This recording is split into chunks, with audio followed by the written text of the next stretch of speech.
Yo, what is up, guys? It's Pedro here. So today it was reported by Diana Rossini that the Washington Commanders are expected to fire Ron Rivera and most of the front office at the end of the season. Not surprising, but let's talk about it. All right, so let's just get into it. Not a huge story because this is not a surprise. We know Ron Rivera is going to be gone after this year. We've pretty much known it ever since we got a new owner in Josh Harris. We knew that Ron Rivera is going to be gone unless something miraculous happened in the season. And it's been the opposite of miraculous. It's been a really bad season for Ron Rivera and the Washington Commanders. So there's really no way he's back. And honestly, the biggest thing I got from this was Diana Rossini saying, I've spoken with that Ron Rivera and some front office members will be fired. And saying some is weird to me because I think everyone should be fired unless, I think they should bring in a new GM. And then if that GM wants to keep one or two of the scouts that maybe they like and are familiar with the players, okay, that's fine. Or, some, personnel guys that are in charge of free agency, free agents and stuff like that, okay. But I would just get rid of everyone and then let the new GM decide who he wants to keep around or who he wants to bring back. That's kind of what I would do. Definitely don't want Martin Mayhew, Marty Herney back. Obviously, Ron Rivera, want him gone. And then all the top guys. I mean, it just hasn't been great drafting-wise, free agency-wise, really nothing. Their best draft was probably 2020. I don't know what their best draft was, honestly. I mean, I guess 2020 Chase Young wasn't the best pick, but a couple reasons why, injuries, but they still had some good picks in that draft, Cameron Curl. Gibson was okay, but third round pick, maybe expect a little bit more, but it also hasn't been a bad pick as well. And you got some other players in that draft as well, but Sadiq Charles hasn't been great. Khaleke Hudson has been, a rotational guy at best, special teamer. I think Antonio Gandy Golden was in that draft. So, they haven't had really good drafts. They really haven't.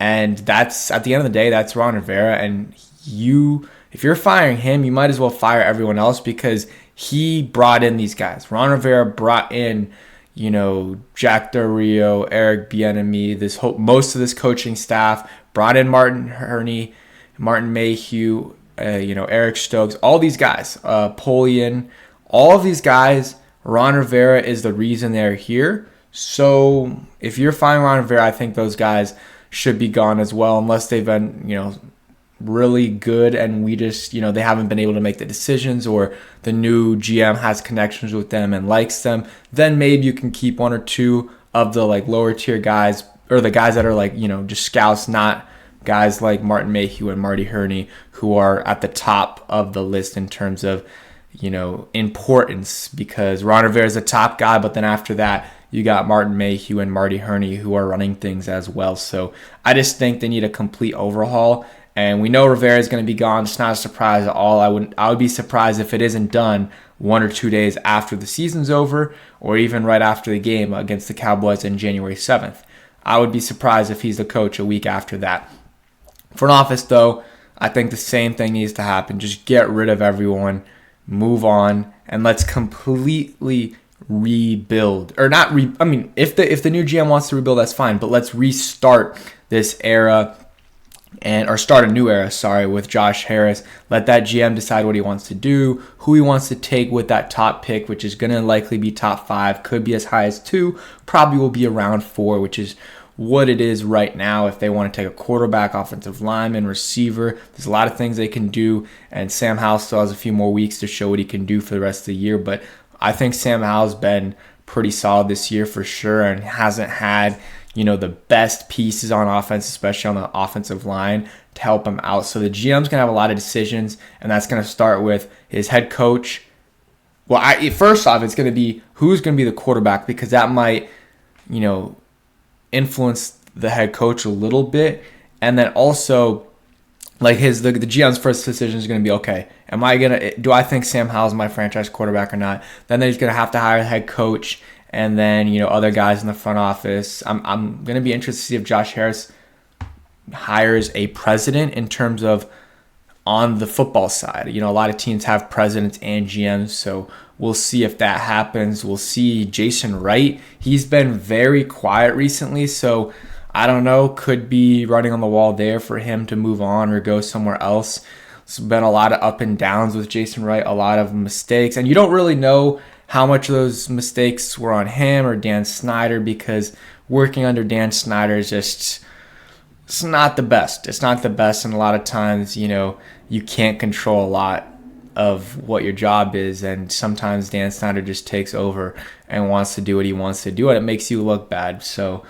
But I would totally understand if Josh Harris decides to move on and hire another president of the organization instead of, Jason Wright. But I also wouldn't be very surprised if he kept him as well, because, a lot of people think highly of Jason Wright. So I'm kind of in the middle on that and what I think is going to happen. But I would probably say lean on Jason Wright is that he's going to be gone, and same thing with Rivera, Martin Mayhew, and Marty Hurney. If the front office isn't fully gone, at least like 90+% of it, I would be concerned, and I wouldn't like that.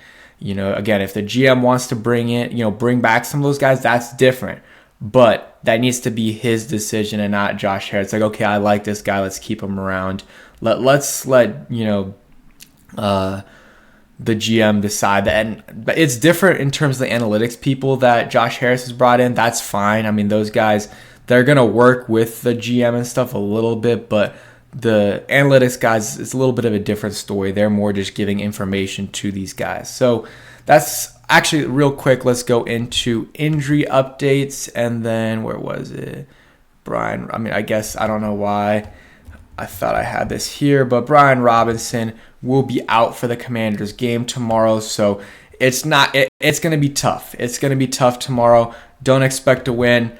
Hopefully it's a close game. And the offense looks good, and Sam Howell looks good, and the young players look good, and we still lose. I know a lot of people don't like rooting for loss, but at this point, we're not making the playoffs. Even if we win out, if we win out, we're winning 8 games, and and it's not going to happen. We play the Cowboys, we play the 49ers, the Rams, and the Jets. It's just a lot of tough games. Who knows, Aaron Rodgers might play when, we end up playing him on Christmas Eve. So let's hopefully, if it's a blowout, it is what it is, but let's have a competitive game and these young players go out there and play well. But Brian Robinson is going to be out, so Antonio Gibson and Chris Rodriguez are going to be getting a lot of carries. I want to see what Chris Rodriguez can do, if he can be a part of this offense next year. So thank you guys for watching. Hope you guys enjoyed. If you did, hit that like button, subscribe if you guys are new, and peace.